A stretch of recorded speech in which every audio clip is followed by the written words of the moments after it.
The morning sun cast long shadows across the skeletal remains of what had once been downtown Denver, its golden rays illuminating the rust-stained barricades that now served as humanity's last line of defense. Commander Zephyr Blackthorne adjusted her tactical vest and surveyed the wasteland beyond the fortified walls, where shambling figures moved with the relentless hunger that had consumed 90% of the American population.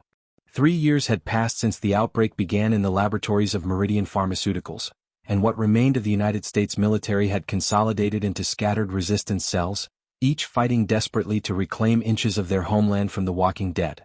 Beside her, Lieutenant Orion Steelwright checked his ammunition count for the third time in 10 minutes, his weathered hands betraying the nervous energy that preceded every dawn patrol. The 28-year-old had lost his entire family in the first wave of infections, and the haunted look in his steel-gray eyes spoke of battles fought not just against the undead, but against the crushing weight of survivors' guilt. His expertise in urban warfare had made him invaluable to their cause, but Zephyr knew that every mission pushed him closer to the edge of psychological collapse. Dr. Sage Thornfield emerged from the medical tent, her auburn hair pulled back in a practical ponytail that had become her signature look since the world ended. As the settlement's chief medical officer and one of the few remaining virologists, she carried the dual burden of treating the wounded and searching for a cure that might not exist. Her latest research had yielded promising results, but the equipment needed for large-scale vaccine production remained tantalizingly out of reach, locked away in facilities now overrun by the infected. The radio crackled to life, interrupting the morning briefing as Sergeant Phoenix Ironwood's voice cut through the static. "Command, we've got movement on the eastern perimeter. Large horde, maybe 300 strong, heading straight for us." Phoenix had been conducting reconnaissance missions since before dawn, her expertise in stealth operations making her the perfect scout for their increasingly dangerous world. Her ability to move unseen through zombie-infested territory had saved countless lives, but each mission took its toll on her psyche. Zephyr felt her stomach tighten as she processed the information. Their settlement housed nearly 800 survivors, including children and elderly civilians who couldn't fight. The defensive walls were strong, but they had never faced a horde of this magnitude. She turned to address the growing crowd of fighters who had gathered around the command post, their faces reflecting a mixture of determination and barely concealed terror. Captain Raven Stormwind approached from the armory, his massive frame carrying enough weapons to outfit a small squad. The former Navy SEAL had become their weapons specialist, maintaining and distributing the dwindling supply of firearms and ammunition that kept them alive. His tactical mind and combat experience had proven invaluable in planning their defensive strategies, but Zephyr could see the weight of responsibility wearing on him as resources grew scarcer with each passing week. The settlement's walls had been constructed from salvaged materials over months of back-breaking labor, reinforced with everything from concrete barriers to overturned vehicles. Guard towers provided elevated firing positions, while carefully planned choke points would force any attacking horde into kill zones where their superior firepower could be most effective. Yet despite these preparations, everyone understood that their survival depended as much on luck as it did on strategy. Young Ember Nightshade, barely 18 but already a veteran of dozens of skirmishes, checked the explosive charges she had placed along the outer perimeter. Her talent for demolitions had emerged from necessity rather than training, learned through trial and error in the crucible of combat. The teenager's fierce determination masked a deep well of trauma from witnessing her parents' transformation into the very monsters she now fought against. As the sun climbed higher, casting harsh light on the approaching threat, Zephyr gathered her core team for final preparations. The plan was simple in concept but terrifying in execution. They would allow the horde to breach the outer defenses, funneling them into predetermined kill zones where concentrated firepower could thin their numbers. If the strategy failed, they would be forced to evacuate to their secondary position in the mountains, abandoning everything they had built. Dr. Thornfield clutched her research notes, knowing that her work represented humanity's best hope for a future beyond mere survival. The samples she had collected from recently turned zombies showed promising signs of viral degradation, suggesting that the infection might eventually burn itself out. But eventually could mean years or decades, and their small band of survivors might not last another winter without significant reinforcements or supplies. The radio crackled again as Phoenix reported the horde's steady advance, her voice maintaining professional calm despite the magnitude of the threat bearing down on them. In the distance, the first moans of the approaching dead could be heard, a sound that had become the soundtrack of their nightmares. Zephyr took a deep breath, knowing that the next few hours would determine whether their settlement would survive to see another dawn, or join the countless other failed attempts at rebuilding civilization in the graveyard that America had become. Part 2. The first wave of zombies crashed against the outer perimeter like a tide of rotting flesh and gnashing teeth, their collective moans creating a symphony of horror that echoed across the settlement. Ember's carefully placed charges detonated in sequence, sending limbs and torsos flying through the morning air as the explosions carved bloody gaps in the advancing horde.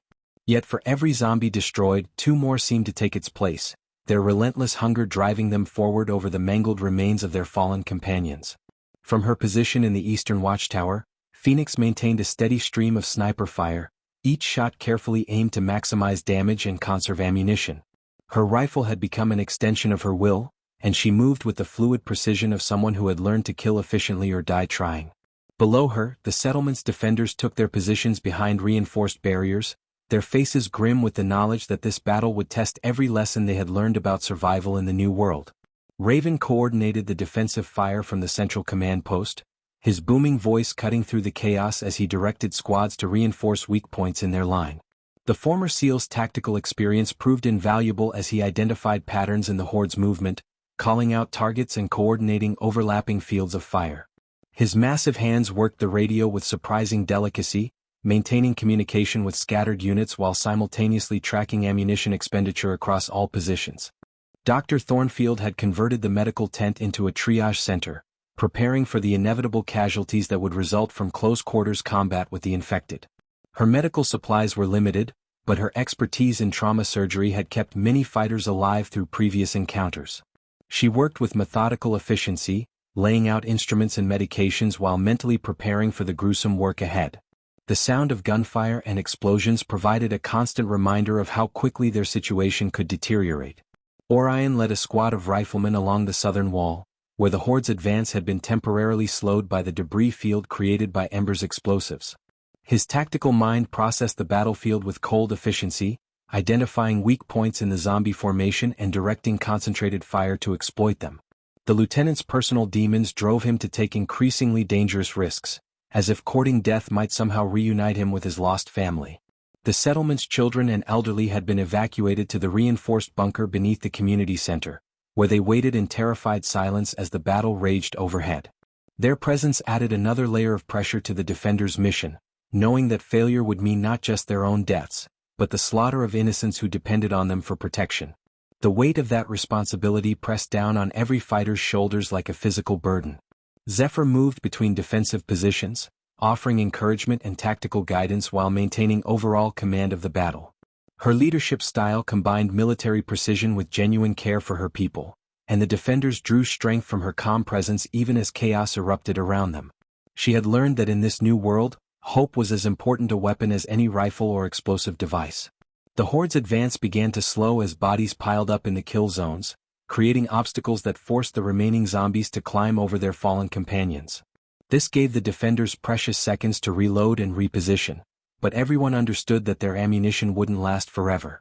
Each shot had to count, and the pressure of perfect accuracy weighed heavily on fighters who were already exhausted from months of constant vigilance. Phoenix reported movement on the western flank, where a smaller group of zombies had broken away from the main horde and was attempting to circle around their defenses. Raven immediately dispatched a squad to intercept them, knowing that even a small breach could compromise their entire defensive strategy. The settlement's survival depended on maintaining the integrity of their perimeter, forcing the zombies to attack where the defenders held every advantage. As the morning wore on, the battle settled into a grim rhythm of violence and death. The defenders had managed to halt the horde's advance, but at a terrible cost in ammunition and human endurance. Several fighters had been wounded by flying debris or zombie claws that found gaps in their defenses, and Dr. Thornfield worked tirelessly to keep them in the fight. The medical tent filled with the groans of injured defenders, creating an eerie counterpoint to the moans of the undead beyond the walls. Ember prepared her second wave of explosives, knowing that they might need to collapse entire sections of their own defenses to create impassable barriers. The teenager's face was streaked with dirt and sweat, but her hands remained steady as she worked with the deadly devices that had become her specialty. Her youth seemed almost obscene in this context, a reminder of how the apocalypse had stolen childhood from an entire generation. The radio brought reports from other settlements across the region, painting a picture of coordinated zombie attacks that suggested something more than random migration. Zephyr felt a chill of recognition as she processed the intelligence, remembering similar patterns from the early days of the outbreak when the infection had spread with terrifying efficiency. The possibility that the zombies were somehow organizing their attacks added a new dimension of horror to an already desperate situation. The afternoon sun beat down mercilessly on the battlefield as the zombie horde regrouped for another assault, their decomposing forms creating a nauseating stench that hung over the settlement like a toxic cloud. Zephyr studied the enemy formation through her binoculars, noting with growing concern that the zombies seemed to be displaying rudimentary tactical awareness, avoiding the most heavily defended sections of the perimeter in favor of probing attacks against weaker positions. This evolution in their behavior suggested that the virus was continuing to mutate, potentially developing new capabilities that could render traditional defensive strategies obsolete. Dr. Thornfield emerged from the medical tent with blood-stained scrubs and exhaustion etched into every line of her face. 3 defenders had died from their wounds despite her best efforts, and several others remained in critical condition. The settlement's medical supplies were running dangerously low, and she knew that another major assault would overwhelm their capacity to treat casualties. Her research notes lay forgotten in the chaos, the promise of a cure seeming increasingly irrelevant as immediate survival took precedence over long-term solutions. Orion's squad had been rotated off the front lines after sustaining heavy casualties during the morning's fighting, but the lieutenant refused to rest while his people remained in danger. His hands shook slightly as he cleaned his rifle, the accumulated stress of months of combat finally beginning to show. The psychological toll of killing creatures that had once been human weighed heavily on all the defenders, but Orion seemed particularly affected by the moral complexity of their situation. Phoenix reported from her elevated position that the zombie horde had grown larger throughout the day, with new arrivals streaming in from the surrounding countryside. Her sniper rifle had claimed dozens of targets, but the endless supply of enemies made her efforts feel futile. The scout's usual confidence had been replaced by grim determination, and she found herself calculating how many rounds remained in her dwindling ammunition supply. Raven coordinated the redistribution of weapons and ammunition, making difficult decisions about which positions would receive priority resupply. The settlement's armory was nearly empty, and he estimated they had perhaps 6 hours of sustained combat remaining before being forced to rely on melee weapons. The former SEAL's tactical mind worked furiously to develop contingency plans, but every scenario seemed to end with overwhelming odds against survival. The settlement's walls showed signs of damage from the morning's assault, with several sections requiring immediate reinforcement to prevent collapse. Ember worked frantically to shore up weak points using salvaged materials and improvised explosives, her demolitions expertise proving as valuable for construction as destruction. The teenager's face was set in lines of concentration that seemed far too mature for her years, another casualty of a world that had forced children to become warriors. As evening approached, the defenders prepared for what many believed would be their final stand. Ammunition was distributed with careful precision, ensuring that each fighter had enough rounds for one last desperate engagement.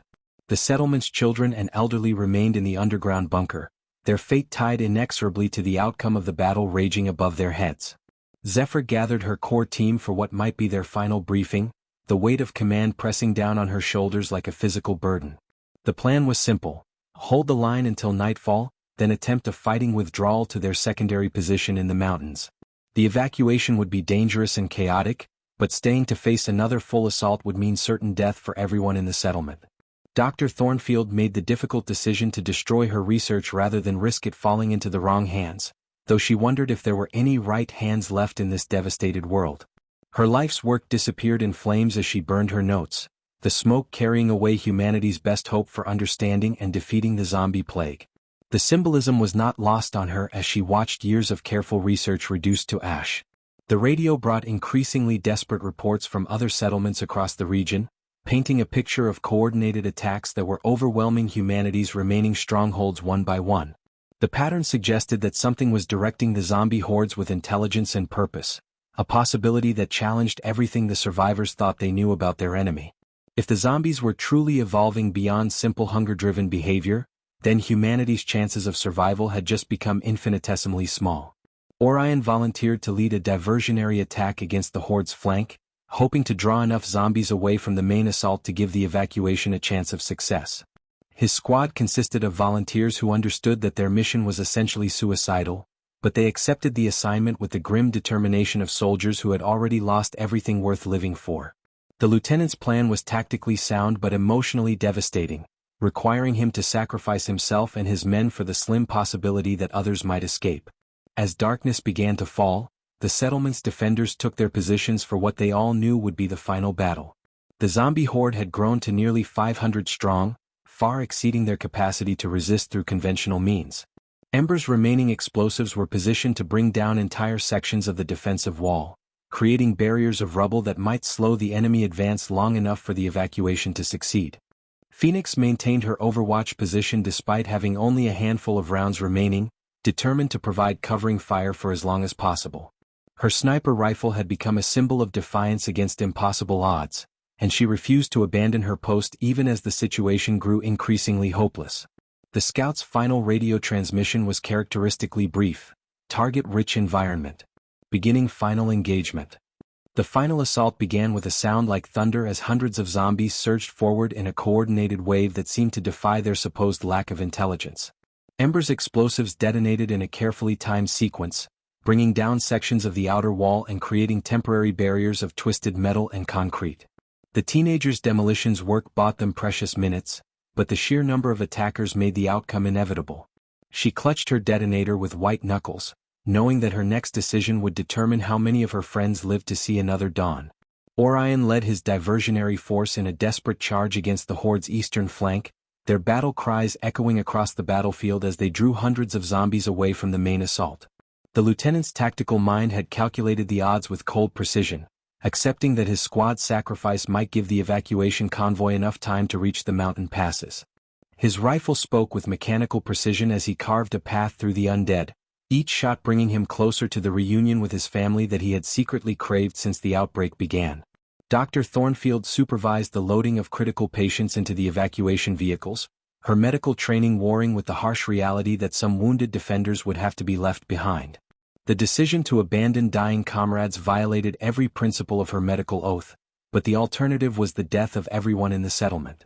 Her hands shook as she administered final doses of morphine to those too injured to travel, offering what comfort she could in their final moments.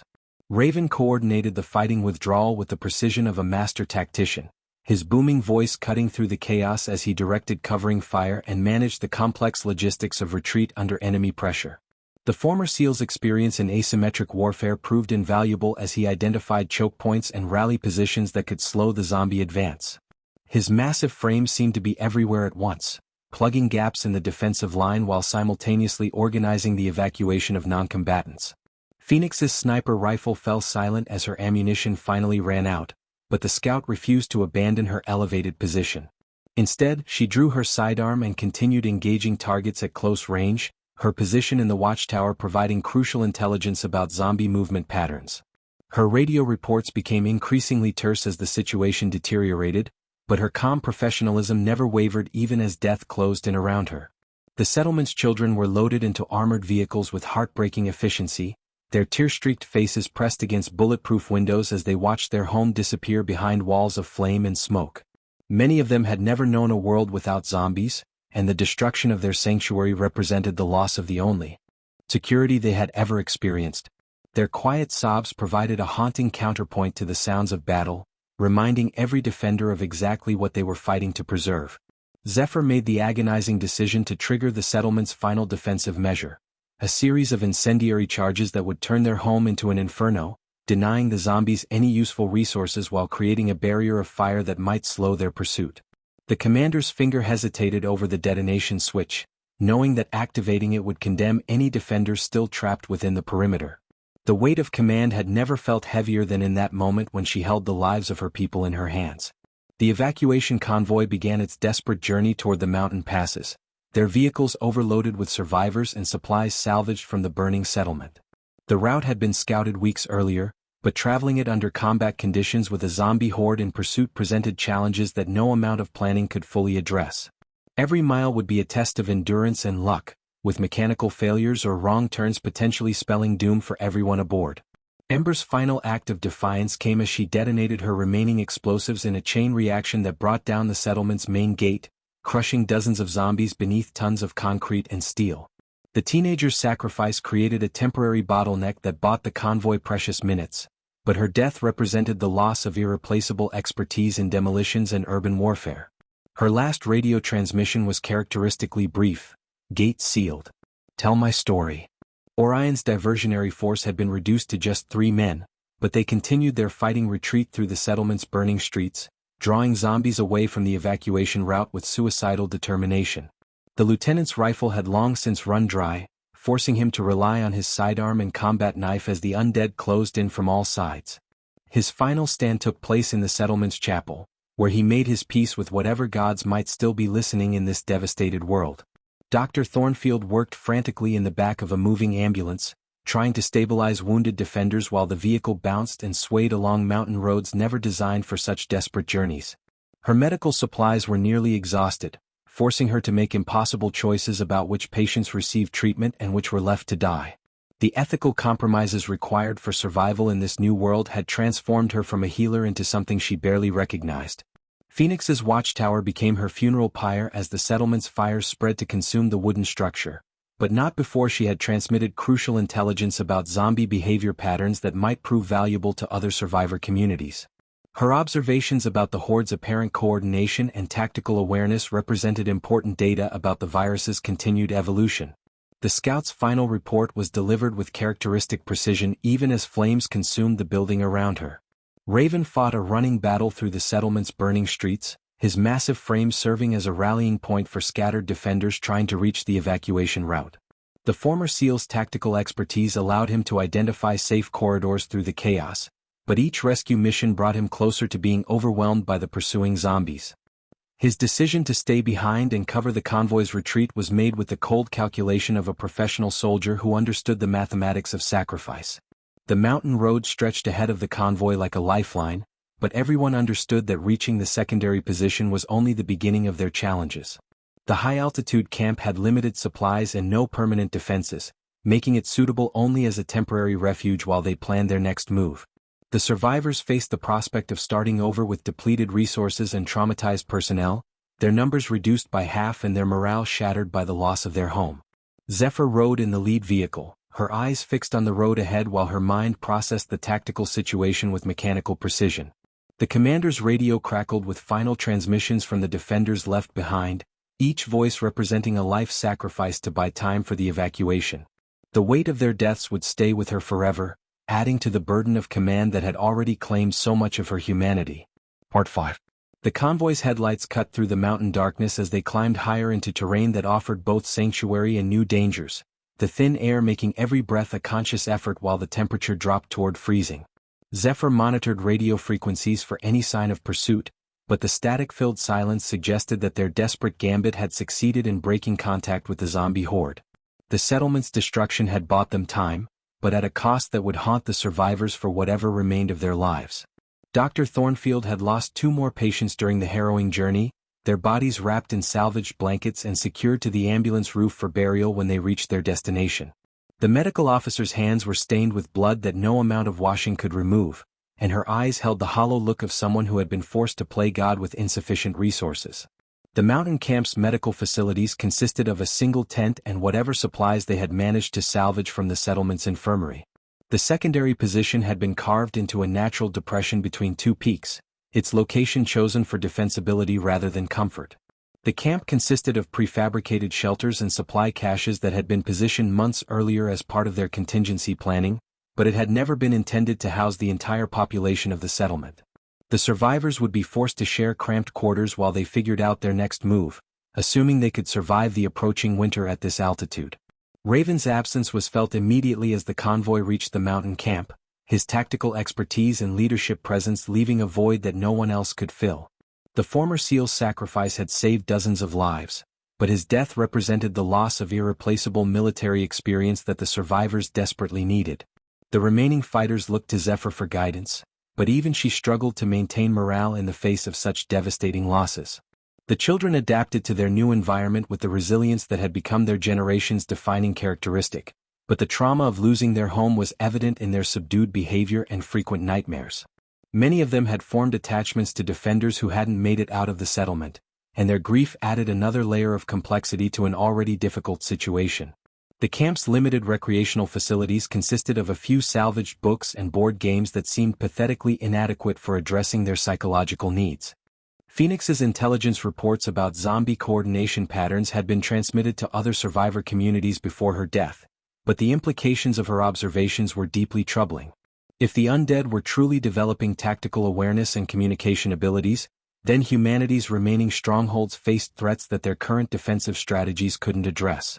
The possibility that the virus was continuing to evolve raised questions about whether any safe haven could remain secure indefinitely. Ember's demolitions expertise was sorely missed as the survivors worked to fortify their new position, her knowledge of explosives and defensive engineering having died with her in the settlement's final moments. The teenager's sacrifice had saved lives, but her death represented the loss of skills that couldn't be easily replaced. The mountain camp's defenses consisted of natural barriers and hastily constructed obstacles that would provide minimal protection against a determined assault. The convoy's vehicles were running low on fuel, and the mountain roads offered limited opportunities for resupply or mechanical maintenance. Several trucks had sustained damage during the evacuation, and the camp's limited repair facilities meant that transportation would become increasingly unreliable. The survivors faced the prospect of being stranded in the mountains with winter approaching and no clear plan for long-term survival. Orion's final stand had become the stuff of legend among the survivors, his heroic sacrifice providing a focal point for their grief and determination to continue fighting.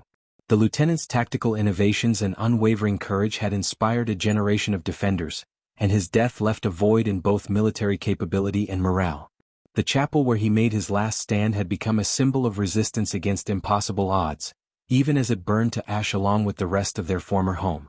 Dr. Thornfield established a makeshift medical facility in one of the camp's larger tents, but her supplies were insufficient to treat even minor injuries effectively. The high altitude exacerbated existing medical conditions and created new health challenges that strained her limited resources. Several elderly survivors were showing signs of altitude sickness, and she lacked the equipment needed to provide adequate treatment. The medical officer found herself rationing pain medication and antibiotics while praying that no one would require surgery. The camp's communication equipment allowed them to maintain contact with other survivor communities, but the reports they received painted a grim picture of coordinated zombie attacks across the region. Settlement after settlement had fallen to hordes that displayed unprecedented levels of organization and tactical awareness, suggesting that the virus had reached a new stage of evolution. The pattern of attacks indicated that something was directing the zombies with intelligence and purpose, transforming them from mindless predators into a coordinated military force. Zephyr called a meeting of the camp's senior personnel to discuss their options, but the choices available to them were uniformly bleak. They could attempt to establish a permanent base in the mountains, but their supplies wouldn't last through winter and the altitude made agriculture impossible. Alternatively, they could try to reach one of the larger survivor enclaves reported to exist on the west coast, but such a journey would require crossing hundreds of miles of zombie-infested territory with limited resources and no guarantee of welcome at their destination. The psychological toll of their losses was becoming evident as survivors struggled to process the trauma of watching their home burn while friends and family died to buy them time to escape. Several people showed signs of severe depression and post-traumatic stress, but the camp lacked mental health resources to address their needs. The community that had once provided mutual support and shared purpose was fragmenting under the weight of grief and uncertainty about the future. Winter arrived early in the mountains, bringing with it a killing cold that turned their breath to vapor and made every task a struggle against numbing fingers and aching joints. The camp's heating systems were inadequate for the plummeting temperatures, forcing survivors to huddle together in overcrowded shelters while their fuel supplies dwindled at an alarming rate. Dr. Thornfield treated an increasing number of cases of frostbite and hypothermia. Her medical supplies stretched beyond their limits as the harsh conditions took their toll on bodies already weakened by months of stress and inadequate nutrition. The radio brought disturbing reports from the valley below, where reconnaissance teams reported massive zombie migrations moving through the area in organized formations that defied everything the survivors thought they knew about undead behavior. The hordes moved with purpose and coordination, avoiding natural obstacles and following routes that suggested strategic planning rather than random wandering. Zephyr studied the intelligence reports with growing alarm, recognizing patterns that indicated the zombies were actively hunting for survivor communities rather than simply following their basic hunger instincts. Food rationing had become a daily reality as their salvaged supplies proved insufficient for the camp's population, forcing difficult decisions about who received full rations and who would have to make do with less. The elderly and injured were given priority, but even they received barely enough calories to maintain basic bodily functions. Hunting parties ventured into the surrounding wilderness despite the risks, but game was scarce at this altitude and the constant threat of zombie encounters made such expeditions increasingly dangerous. The camp's children had grown quiet and withdrawn, their natural resilience finally beginning to crack under the accumulated weight of loss and hardship. Many of them had stopped playing games or engaging in normal childhood activities, instead sitting in silent groups that spoke of trauma beyond their years. The few remaining teachers tried to maintain some semblance of education, but their efforts felt increasingly futile in the face of such overwhelming despair. Zephyr found herself making decisions that would have been unthinkable before the outbreak, weighing the lives of individuals against the survival of the group with cold mathematical precision. The commander's leadership style had evolved from inspirational to purely pragmatic, her humanity slowly eroding under the constant pressure of impossible choices. She authorized dangerous supply runs and reconnaissance missions knowing that some volunteers wouldn't return, their deaths necessary to gather intelligence that might keep the rest of the community alive. Dr. Thornfield's research notes had been destroyed in the settlement's final moments, but she continued her work using whatever materials she could salvage from the medical supplies. Her observations of zombie behavior patterns suggested that the virus was continuing to evolve, developing new capabilities that made the infected increasingly dangerous. The possibility that the undead might eventually develop full cognitive function was too terrifying to contemplate, but the evidence was becoming increasingly difficult to ignore. The camp's defenses were minimal compared to their former settlement, consisting mainly of natural barriers and hastily constructed obstacles that would provide little protection against a determined assault. The survivors lacked the materials and expertise needed to build proper fortifications, and the approaching winter made construction work increasingly difficult. Every day brought the possibility that they might wake to find zombies climbing the mountain paths toward their refuge. Communication with other survivor communities became increasingly sporadic as settlements went silent one by one, their final transmissions often cut short by sounds of combat and screaming. The pattern suggested that the coordinated zombie attacks were succeeding in eliminating humanity's remaining strongholds with systematic efficiency. The survivors in the mountain camp began to wonder if they were among the last free humans left alive in North America. The psychological pressure of isolation and constant threat was beginning to manifest in dangerous ways, with several survivors showing signs of severe mental breakdown. 2 people had attempted suicide rather than face another day of uncertainty and fear, while others had begun exhibiting paranoid behavior that threatened the community's cohesion. The camp lacked mental health resources to address these issues, leaving Zephyr to deal with psychological casualties using methods that felt inadequate and potentially harmful. Supply runs to the abandoned settlement became increasingly dangerous as zombie patrols were spotted in the area, their organized search patterns suggesting that the undead were actively hunting for survivors who had escaped the initial assault. The teams that ventured down the mountain reported seeing zombies working together to clear debris and search buildings with methodical precision that was deeply unsettling. The possibility that their former home was being used as a base for zombie operations added another layer of horror to their situation. The camp's vehicles were breaking down faster than they could be repaired, their mechanical systems failing under the stress of mountain conditions and lack of proper maintenance facilities. The survivors faced the prospect of being completely cut off from the outside world, unable to evacuate even if they identified a safer location. The isolation that had once provided protection was becoming a trap that might prove impossible to escape. Dr. Thornfield made the difficult decision to begin training other survivors in basic medical procedures, knowing that her own death would leave the community without any healthcare capabilities. The crash course in trauma surgery and emergency medicine felt inadequate, but it was better than leaving people completely unprepared for medical emergencies. Her students learned to suture wounds and set broken bones while she shared what knowledge she could about treating infections and managing pain with limited resources. The approaching winter promised to be the harshest test yet of their survival skills, with temperatures that could kill the unprepared and weather conditions that would make travel impossible for months. The survivors faced the prospect of being trapped in their mountain refuge until spring, assuming they could survive that long with their dwindling supplies and deteriorating morale. The cold would be an enemy as deadly as any zombie horde, and one that couldn't be fought with bullets or explosives. Part 7. The blizzard struck without warning, transforming their mountain refuge into a frozen hell where visibility dropped to mere feet and the wind howled like the voices of the damned. The camp's heating systems failed within hours, leaving the survivors huddled together in the largest shelter while the temperature plummeted to levels that made exposed skin freeze within minutes. Dr. Thornfield worked frantically to treat cases of severe frostbite and hypothermia, but her medical supplies were nearly exhausted and several elderly survivors had already succumbed to the killing cold. Zephyr made the agonizing decision to burn furniture and non-essential supplies for warmth, knowing that each item consumed brought them closer to having nothing left when the storm finally passed. The commander's pragmatic calculations had become increasingly ruthless as their situation deteriorated, weighing the immediate need for heat against their long-term survival prospects. The acrid smoke from burning plastic and treated wood filled the shelter, but the alternative was freezing to death in the mountain darkness. The radio had gone silent 3 days earlier, either due to equipment failure or the complete elimination of other survivor communities, leaving them isolated in a world that seemed increasingly hostile to human life. The silence was more terrifying than any zombie moan, suggesting that they might truly be among the last free humans left alive. Without communication, they had no way of knowing if rescue was coming or if they were completely on their own in their struggle against the elements and the undead. Food supplies had dwindled to the point where even reduced rations were no longer sustainable, forcing the survivors to make impossible choices about who would eat and who would go hungry.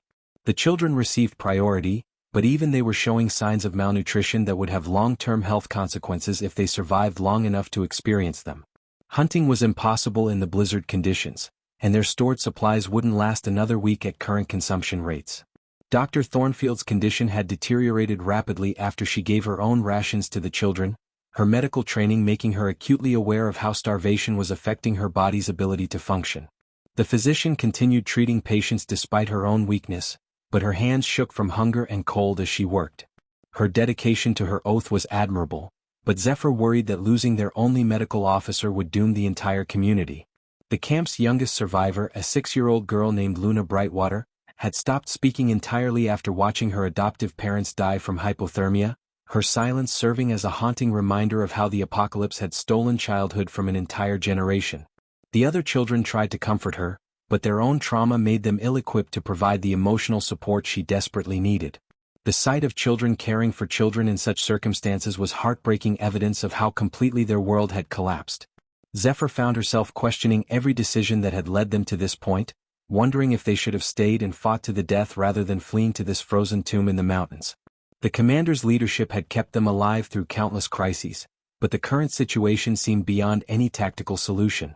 The weight of command had become unbearable as she watched her people slowly dying from cold and starvation while she remained powerless to save them. The blizzard showed no signs of abating, and weather reports from their failing radio equipment suggested that the storm system was unprecedented in its size and intensity, potentially lasting for weeks rather than days. The survivors faced the terrifying prospect of being trapped in their inadequate shelter while their supplies ran out and the cold slowly claimed them one by one. The mountain refuge that had once seemed like salvation was becoming their tomb, buried under tons of snow that would hide their bodies until spring. Dr. Thornfield made the difficult decision to begin rationing her remaining medical supplies even more strictly, saving antibiotics and pain medication for only the most critical cases while allowing others to suffer without treatment. The ethical compromises required for survival had transformed her practice of medicine into a series of impossible choices about who deserved to live and who would be left to die. Her Hippocratic oath felt like a cruel joke in a world where resources were too scarce to save everyone. The shelter's structural integrity was beginning to fail under the weight of accumulated snow, with support beams creaking ominously and sections of the roof sagging dangerously low. The survivors worked in shifts to clear snow from the exterior, but the blizzard replaced it faster than they could remove it. The possibility of being crushed or buried alive added another layer of terror to their already desperate situation. Zephyr gathered the remaining adults for what might be their final council meeting, the group's numbers reduced to fewer than 30 people from the hundreds who had once called the settlement home. The commander's voice was hoarse from the cold and smoke as she outlined their remaining options, each one more desperate than the last. They could attempt to break through the storm and descend the mountain, but such a journey would be suicidal in current conditions. Alternatively, they could remain in the shelter and hope the storm passed before their supplies ran out, but the odds of survival seemed increasingly remote. The psychological toll of their situation was becoming evident as several survivors began exhibiting signs of severe mental breakdown, their minds unable to process the accumulated trauma of loss and despair.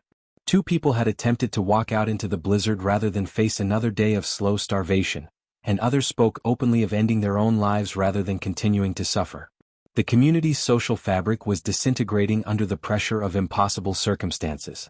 Dr. Thornfield's research into zombie behavior patterns had suggested that the undead were vulnerable to extreme cold, their decomposing bodies unable to function effectively in freezing temperatures.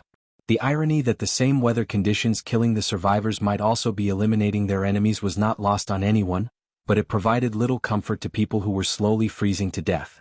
The possibility that they might outlast the zombie threat only to die from exposure seemed like a particularly cruel twist of fate. The camp's fuel supplies were completely exhausted, leaving them dependent on burning whatever combustible materials they could find within the shelter. Books, clothing, and personal mementos disappeared into the flames as the survivors sacrificed their past to buy a few more hours of warmth. The destruction of these last connections to their former lives felt like another form of death, erasing their identities along with their hope for the future. Luna Brightwater's condition had become a source of particular concern as the child showed signs of severe trauma that went beyond simple grief, her silence and withdrawal suggesting psychological damage that might be permanent. The other children tried to include her in their activities, but she remained unresponsive to their efforts. Dr. Thornfield worried that even if they survived the current crisis, the girl might never recover from the horrors she had witnessed. The shelter's temperature had dropped to the point where their breath formed ice crystals in the air, and several survivors were showing signs of advanced hypothermia that would soon progress to organ failure and death. Dr. Thornfield worked with numb fingers to provide what comfort she could, but her medical training made her acutely aware of how little time they had left.